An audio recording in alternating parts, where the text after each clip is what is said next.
Let's bring in for analysis and, importantly, context. Peter Morici, who's an economist at the University of Maryland. Peter, thank you very much for being with us. And I think what I need from you, sir, is the context of what this figure could actually mean. Because to you and I, if we had that kind of cash between us, we'd be laughing. But what will this mean in real terms for the US economy? Well, in real terms for the U.S. economy, the combination of the tax cut and deregulation, and this figure is just a piece of it, should substantially boost growth. To measure its consequence, I think it's important not to focus on how many more jobs Apple creates or Xerox creates, but whether the U.S. economy is growing more rapidly and that people are feeling more prosperous. We have the record of Barack Obama. The economy grew during the recovery with him at about 2.1%. If Trump can beat that over a period of time by a significant amount, then he's a success. But it's inevitable that people will judge things on jobs and what they have in their own pockets. Right. Not the numbers that Apple throws out, but rather whether they have more money in their pockets and whether jobs are better available, whether the jobs that are available pay better, and so forth. That's how they'll judge this. And trying to decipher whether the 20,000 jobs yesterday that were announced were new or planned or because of the tax cut or anticipation of the tax cut, or however the New York Times or the Wall Street Journal or Breitbart wants to spin it, and it'll be spun very different ways across those places, doesn't really matter. What really matters is, does the economy perform better in terms of the hard numbers the Commerce Department publishes? Not even Mr. Trump can reach into those numbers. And do people feel those numbers in their lives? And will this mean, or do we think this will mean, that this cash will find its way into, I don't know, rebooting certain sectors?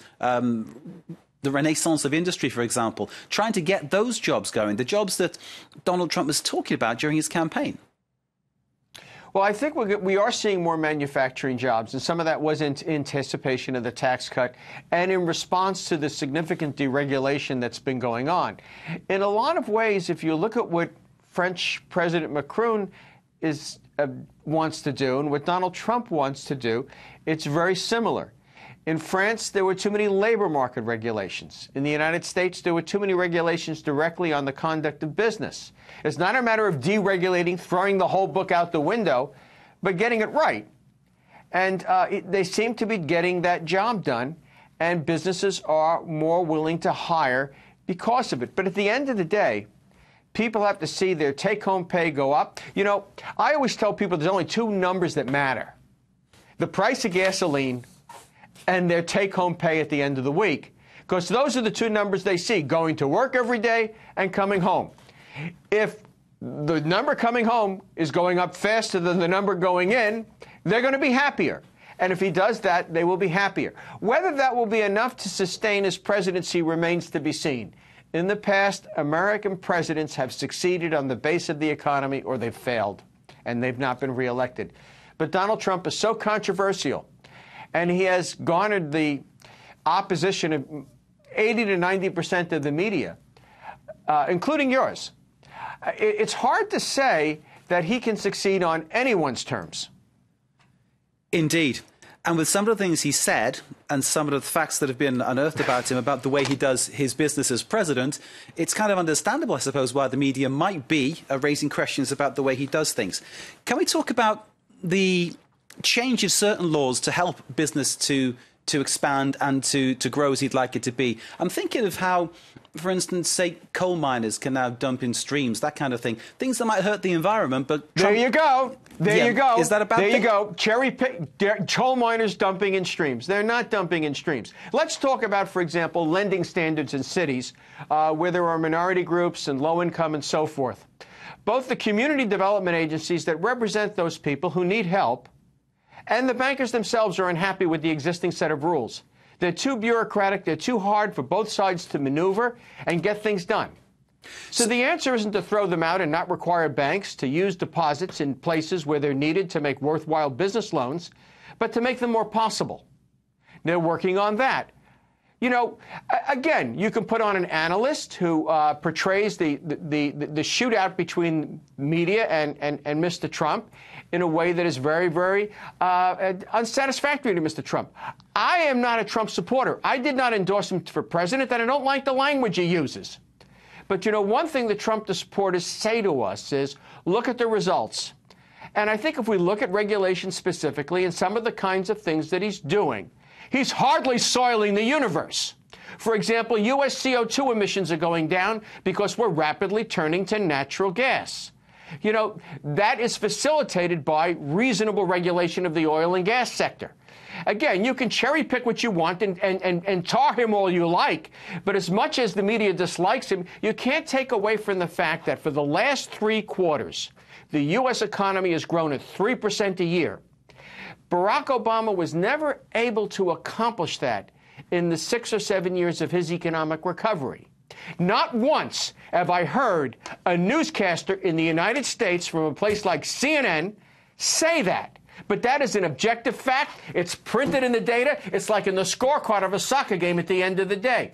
At the end of the day, it's how well the soccer team does, and it's the American people that should matter.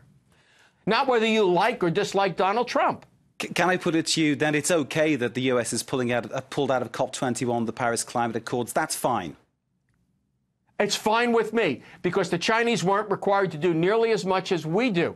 And every time a manufacturing job leaves the United States for China, CO2 emissions go up because their processes are not as clean as ours. So it doesn't serve much of a purpose to have an accord that basically biases manufacturing in the direction of China. But again, why do you attribute Donald Trump's policies to me? I'm an analyst. I did not endorse him for president. I write a weekly column in the Washington Times, and through his campaign, I was from time to time quite critical of him. I've never apologized for his language or his behavior or his personal conduct. Peter Morici, you've made that extremely clear. But the reality is we are moving... You've made that extremely clear that I know. Then so, and you're not an apologist so for him. I know that. Why do you keep asking me to justify him? It's kind of a devil's advocate thing, I suppose. What I'd like to hear from you, sir, is some pinpoint analysis, and you're giving us that. But is this really going to create the kind of, I'll say, industrial revolution, maybe that's a loaded term, that Trump wanted to create, and create the jobs that are needed? America is going to have many more different jobs than it has had in the past. And my feeling is an administration that simply gets out of the way of the private sector. It could have been a very different administration than Donald Trump's. Will permit that because of the revolution in artificial intelligence and so forth. I've recently written a column that has nothing to do with politics, has nothing to do with the 2 political parties. It was published the end of December or the beginning of January in the Washington Times, called "America's on the Cusp of a Golden Age." My feeling is that your society and ours can look forward to the kinds of transformation that we associated with the Industrial Revolution if we don't regulate it away, if we don't keep it from happening. For example, by not permitting firms to lay off workers in France that are no longer needed, or by not permitting companies in the United States to make imaginative investments. Do you know we have a city councilman in San Francisco where the $15 an hour minimum wage is causing companies to automate and so forth, that wants to tax artificial intelligence and robots to slow them down? I mean, that would be akin to saying, gee, we don't want to replace horses with steam engines and automobiles. That would have been absurd. My feeling is that we are coming out of a dark era in industrial history into one that's much brighter, where people will have the opportunity to do much more creative work. And by the way, France and the United States are so well positioned because of our very fine universities to make this happen. And Apple's decision to reinvest its $350 billion in the home network, in the home economy, is very much part of what you're saying. It's a piece of it. But what's a more important piece of it is go outside your studio to the coffee shop and look at the kinds of changes, or the cinema, and look at the kind of changes ordinary business people will be making. You know, the apps on this machine made your life and my life a lot more fun over the last 10 years. But the artificial intelligence inside them is going to make it possible to run a coffee shop, a movie theater, a drugstore, an accounting firm, a law firm, a television studio, much more creatively and interesting with fewer people. But in turn, those people can be employed in other things. After all, you say, well, what other things? Well, how many people were writing apps 10 years ago? The answer is 0, because 10 years ago, we didn't have apps. The world has changed a great deal. Peter, I have to stop you, sir. Exactly. Peter, sir, I have to stop you. I'm really sorry. Peter There you Morici, go. thank you very much for your energetic defense there of, your thoughts, not Donald Trump's thoughts, your thoughts and your analysis. And we appreciate that. We appreciate your time, sir. Thank you very much for joining us. Peter Morici, economist at the University of Maryland.